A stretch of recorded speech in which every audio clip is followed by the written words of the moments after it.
Assalomu alaykum. Bugun sizlarga o'zimizning davolash usulimiz bo'lgan PDTR haqida gapirib bermoqchiman. PDTR so'zining qisqartmasi proprioceptive deep tendon reflex so'zidan olingan.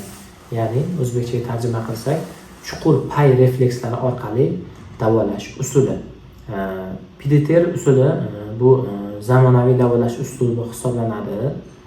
Asosan bu 2012-yildan beri Amerika hamda Yevropalarda keng qo'llanilib kelinadi. PDTR usulini ko'p qirrali jihati shundaki, u o'z ichiga kinezologiya, ya'ni zamonaviy kinezologiya, osteopatiya, manual terapiya hamda Xitoy tabobatining asosiy tamoyillarini o'z ichiga olib davolaydi. PDTR bu neyroreflektor terapiya hisoblanadi. U organizmdagi og'riqlik noto'g'ri signallarni topib, uni bartaraf etib, to'g'ri yo'lga yo'naltirib qo'yiladi.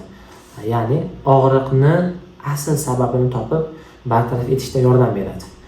PDTR asosan bosh miya orqali ishlaniladi. Ma'lumki, bizning tanamizdagi og'riqlar albatta bosh miya orqali sezilinadi. Biz o'sha og'riqning asl sababini topib, bosh miyadan tiklab, to'g'ri yo'lga yo'naltirib qo'yamiz. Og'riq bartaraf etiladi. PDTR usuli qanday kasalliklarni davolaydi?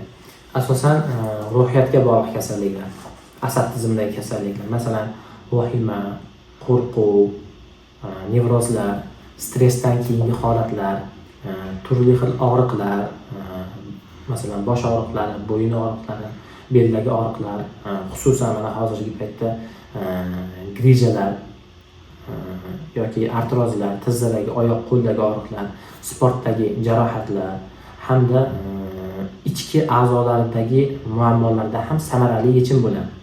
PDTR usuli O'zbekistonda hali yangilik. Biz birinchilardan bo'lib bu usulni qo'llab insonlarga foydamiz tegyapti.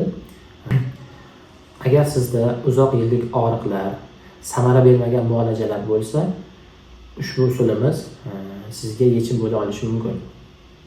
PDTR usuli og'riqsiz hayotning kaliti.